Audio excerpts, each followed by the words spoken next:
విశాఖలో విజయ్ ప్రెస్ క్లబ్లో నిర్వహించిన మీడియా సమావేశంలో మంత్రి పార్థసారథి కీలక వ్యాఖ్యలు చేశారు. రాష్ట్రంలో అన్ని ప్రాంతాలు సమానంగా అభివృద్ధి చేయడమే ముఖ్యమంత్రి చంద్రబాబు లక్ష్యమని తెలిపారు. గత 5 ఏళ్లలో రాష్ట్రం అన్ని రంగాలు వెనుకబడిందని విమర్శించారు. ఉత్తరాంధ్ర అభివృద్ధిపై కూటమి సర్కారు ప్రత్యేక దృష్టి పెట్టిందని, భోగాపురం అంతర్జాతీయ విమానాశ్రయం ఉత్తరాంధ్ర అభివృద్ధికి గేమ్ చేంజర్గా మారబోతుందని తెలిపారు. విమానాశ్రయం ద్వారా ఎగుమతులు, పెట్టుబడులు, ఉపాధి అవకాశాలు పెరుగుతాయని తెలిపారు. భోగాపురం సమీపంలో ఏవియేషన్ హబ్, ఏవియేషన్ యూనివర్సిటీ ఏర్పాటు చేస్తున్నామని వెల్లడించారు.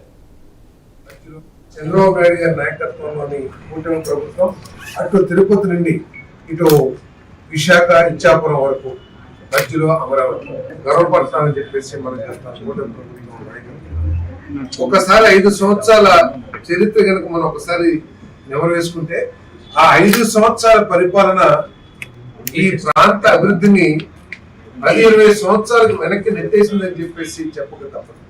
2019లో అధికారంలోకి వచ్చిన వైఎస్ఆర్ కాంగ్రెస్ పార్టీ జగన్మోహన్ రెడ్డి గారి నాయకత్వంలో ఈ ప్రాంతాన్ని రియల్ ఎస్టేట్ కనువుగా ఉన్న ప్రాంతంగానే గుర్తించింది తప్పితే ఎక్కడా కూడా ఆ రెవెన్యూ సమస్యలు ఏ విధంగా పరిష్కరించాలి అని ఆలోచించుకోకుండా కేవలం దోచుకోవటమే లక్ష్యంగా భూముల్ని లాక్కోవటానికి ఆ పార్టీ నాయకులందరూ కూడా ప్రయత్నం చేశారు తప్పితే ఎక్కడ కూడా ఈ ప్రాంత అభివృద్ధి కోసం కానీ ఎక్కడ కూడా ప్రయత్నం చేయలేదని చెప్పేసి